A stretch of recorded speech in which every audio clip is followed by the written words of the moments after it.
Oke, baik. Assalamualaikum warahmatullahi wabarakatuh. Selamat malam, teman-teman semua. Kami dari kelompok 4 paralel 3 mata kuliah struktur data yang beranggotakan saya sendiri, Muhammad Abdillah Muklis, bersama rekan-rekan saya, ada Alfa Alifianto, Kevin Daniel Abimanyu Siagian, dan Liatora Adi Nugroho. Nah, pada kesempatan kali ini, kami akan mempresentasikan hasil proyek akhir kami yang berjudul Analisis Perbandingan Performa STD Map dan STD Unordered Map dalam pengelolaan frekuensi karakter pada sistem kompresi data teks berbasis Huffman Coding. Next. Nah, di sini mari kita lihat apa yang melatar belakangi proyek ini. Jadi di era transformasi digital saat ini, perusahaan modern itu menghadapi ledakan volume data teks yang masif. Nah, sebagai contoh konkret, sebuah sistem itu dapat menghasilkan berkas log aktivitas sekitar 500 MB hingga 2 GB per harinya. Nah, hal ini tuh memicu dua tantangan infrastruktur yang serius. Yang pertama, pemborosan kapasitas penyimpanan fisik. Kedua, terjadinya bottleneck atau hambatan pada transmisi jaringan saat data ditransfer ke cloud. Nah, solusi paling efektif untuk mereduksi masalah ini adalah dengan menerapkan sistem kompresi data. Nah, di dalam algoritma kompresi data teks, khususnya Huffman Coding, terdapat satu tahapan paling kritis yang mengeksekusi operasi pencarian search dan penambahan kunci miliaran berkali-kali, yaitu tahap analisis frekuensi karakter. Oleh karena itu, fokus optimasi proyek kami adalah membandingkan dua struktur data dari STL C++ pada tahap kritis tersebut, yaitu STD map yang berbasis read black tree dan STD unordered map yang berbasis hash table. Nah, melalui eksperimen empiris pada ukuran berkas nyata dari 1 MB hingga 100 MB, kami ingin membuktikan struktur data mana yang paling tangguh dan efisien untuk dijadikan fondasi mesin kompresi. Next. Nah, berdasarkan latar belakang tersebut, ada 4 rumusan masalah utama yang ingin kami jawab melalui proyek ini. Yang pertama itu bagaimana membangun sistem kompresi data teks Huffman menggunakan C++ berbasis input-output. Yang kedua, bagaimana perbandingan efisiensi waktu eksekusi antara STD map dan STD unordered map. Ketiga, bagaimana tingkat efektivitas rasio kompresi yang dihasilkan oleh algoritma Huffman.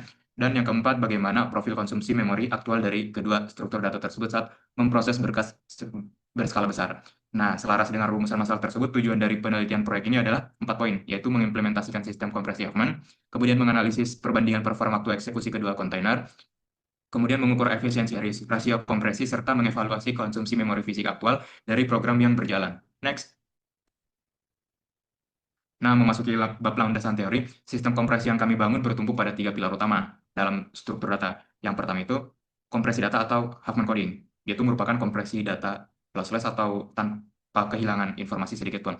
Nah, prinsip kerjanya itu didasarkan oleh strategi greedy algorithm, di mana karakter yang paling sering muncul di dalam teks itu akan diberikan representasi kode biner yang lebih pendek, sedangkan karakter yang jarang muncul mendapatkan kode biner yang lebih panjang. Nah, skema inilah yang memangkas ukuran fisik berkas logis. Kemudian yang kedua itu ada STD map.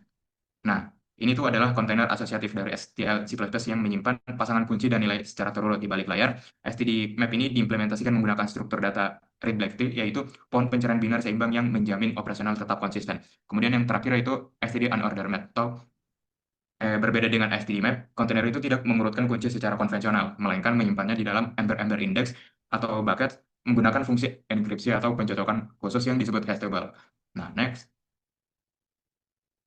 Nah, selanjutnya mari kita bedah perbedaan mendasar kedua kontainer tersebut dari sudut pandang kompleksitas teoritis Big O. Nah, perbedaan fundamental ini terbagi ke dalam 3 aspek operasi utama.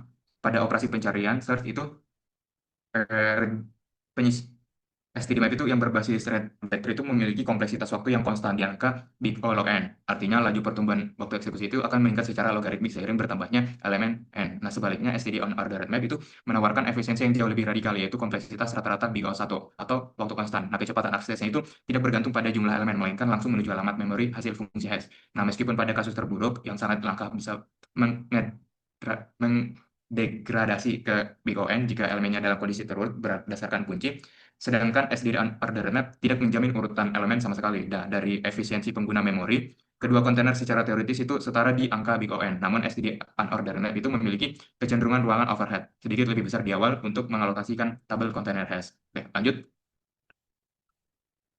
Nah, sekarang kita lihat bagaimana teori-teori tadi bekerja bersama di dalam program kami. Nah, melalui diagram arsitektur sistem berikut, kita fokus pada gambar satu alur kerja sistem kompresi data teks.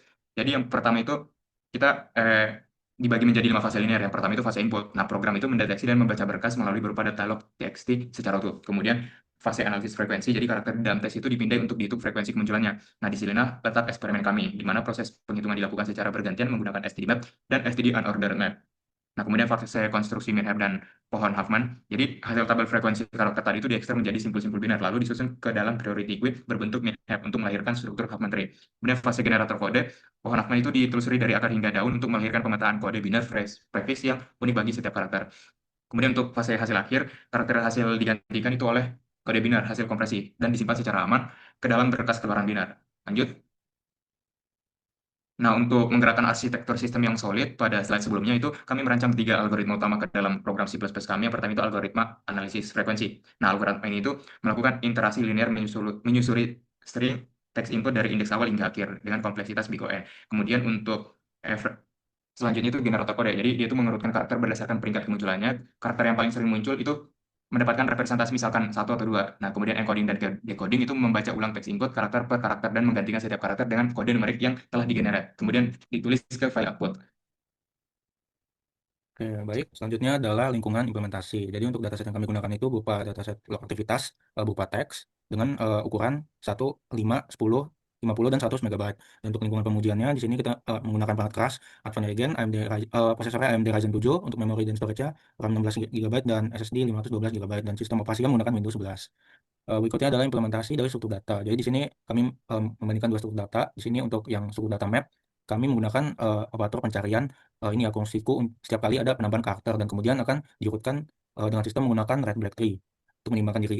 Lalu ada pembandingan yaitu unordered map. Di sini data dimasukkan ke bucket, lalu di sini kami meminta memasukkan memori 256 untuk setiap node-node bucket tadi.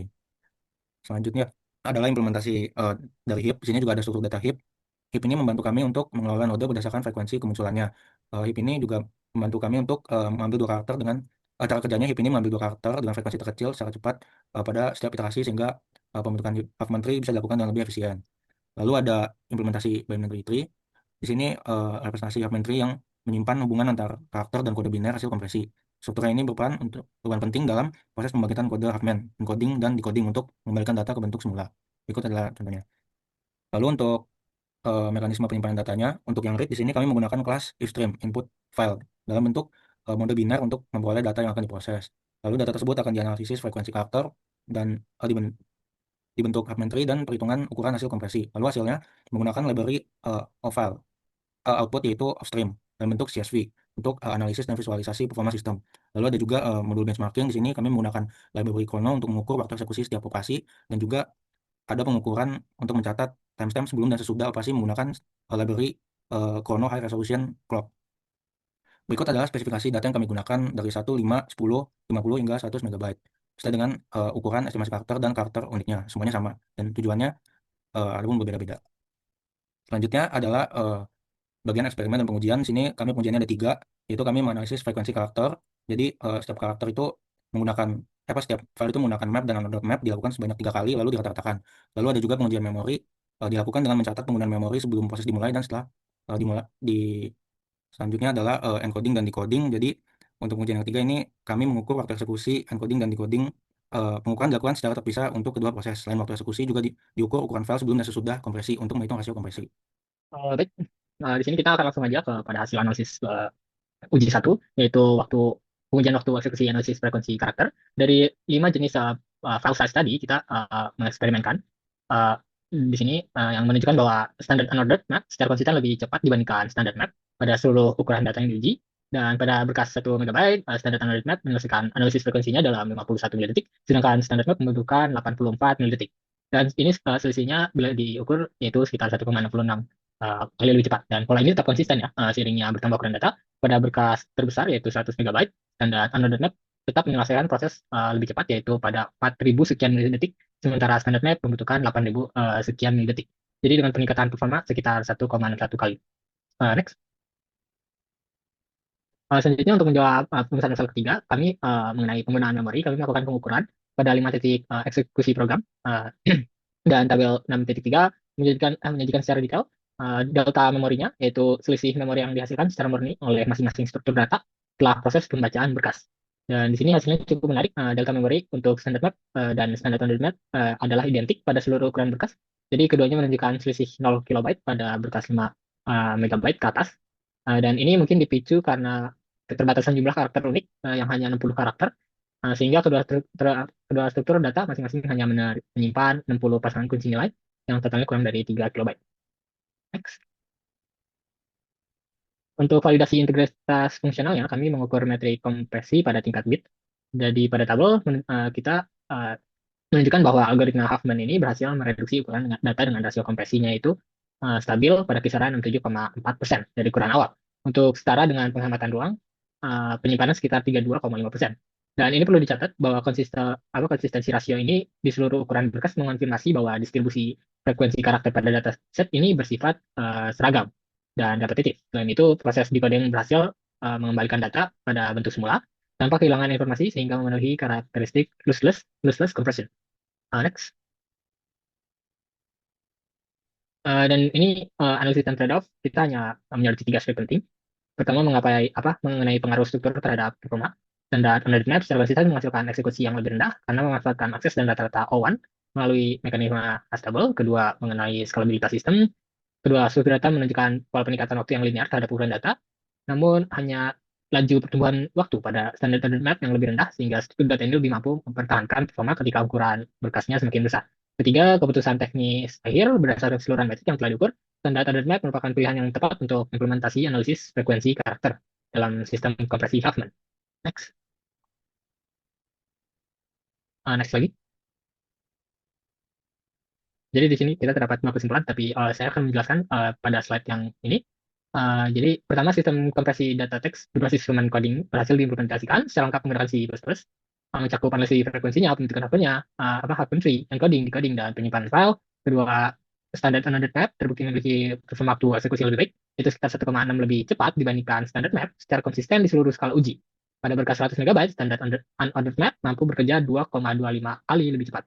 Ketiga, algoritma Huffman berhasil melakukan kompresi secara lossless dengan rasio 67,88% dari ukuran awal menghemat ruang penyimpanan fisik sebesar 32,12%. Dan keempat, melalui profil konsumsi memori, beban objek antara standar map dan standar unordered map dinilai secara setara dan tidak signifikan pada skala kilobyte. Jadi, konsumsi memori utama itu berasal dari proses in-memorinya. In-memory processing dengan puncak RAM sebesar 213 MB pada berkas 100 MB. Dan selanjutnya, untuk rekomendasi, kami mengajukan 3 rekomendasi, yaitu implementasi sistem kompresi berbasis segment coding yang harus memang disarankan menggunakan standar unordered map karena waktu eksekusi yang lebih tinggi tanpa mengorbankan efisiensi memori. Kedua, untuk dataset yang lebih besar, optimasi tambahan dapat dilakukan melalui pengaturan kapasitas awal stable menggunakan fungsi reserve guna mengurangi proses rehashing. Dan ketiga, pengujian dapat diperluas pada berbagai jenis dataset dengan distribusi karakter yang berbeda agar hasil eksperimen lebih representatif dan dapat digeneralisasi.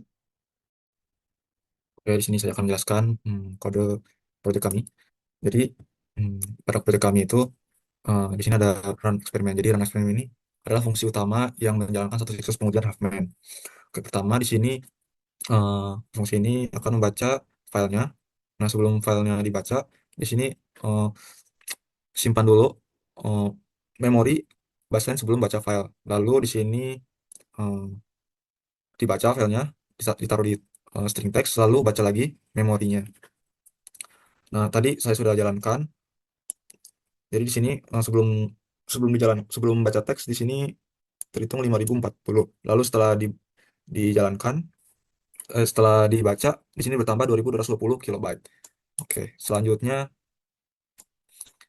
setelah baca file di sini akan melakukan perhitungan frekuensi setiap karakternya. Pertama menggunakan map, terus disimpan, ditulis performanya, terus di sini dicatat lagi performa pencatatan yang menggunakan map. Jadi di sini map ini menggunakan 20 kilobyte. Terus catat unit karakter ini ada 60, terus di clear sebelum menggunakan unordered map. Lalu di sini melakukan perhitungan frekuensi karakter lagi, namun pakai unordered map. Jadi sama sama kayak tadi, dicatat performanya, lalu catat memori yang digunakan, dan di sini ada pencatatan bucket yang digunakan pada unordered map. Di sini tercatat menggunakan 127 bucket. Nah, lalu di sini terjadi proses encoding menggunakan Huffman. Nah, lalu karena kami di sini fokusnya itu perbandingan performa pada perhitungan frekuensi, kami tidak menyimpan hasil encodingnya. Justru kami langsung melakukan decoding. Sebelum melakukan decoding, di sini catat dulu puncak penggunaan memori setelah encoding. Nah, di sini tercatat contohnya pada 1 MB ini bertambah 8.584 kilobyte. Lalu setelah itu delete code dan di loop. Baik, mungkin sekian dari kami.